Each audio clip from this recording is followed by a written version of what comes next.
Good afternoon, well, good evening. The sun is about to go down, and we find ourselves in the city of Carolina. And here in Carolina, we have the Museo Del Nino, or the Children's Museum. And as you can see behind me, American Airlines, even for this museum, for the outside of the museum, they donated an airplane, an actual life-size airplane that they no longer used anymore, but it was in service. But they donated it here to this complex, which is called the Museum of the Children here, and it's been here since 2012 in the city of Carolina. And I wanted to come and see it because my uncle told me about it, and here we are. And in this building, we find that my uncle was telling me that there's a whole complex of this. You can they have bumper cars, and they have rides. And there's all sorts of different activities for children and for grown-ups. Due to COVID-19, it's closed for the moment.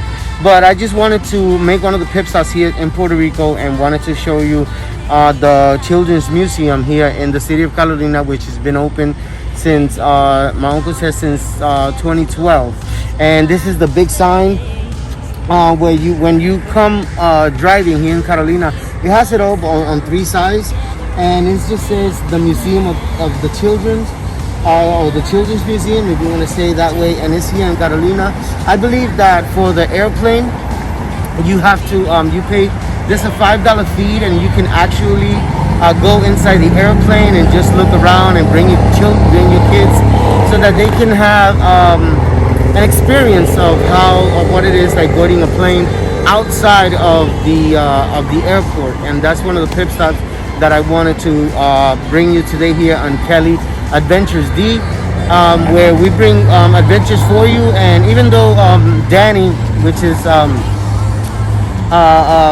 was with me here in Puerto Rico, they went to the United States, but I stood behind because I wanted to get more places and bring them to you. Because of work, he couldn't be here more than a week, but I stood behind, and I wanted to bring all of this for you. And for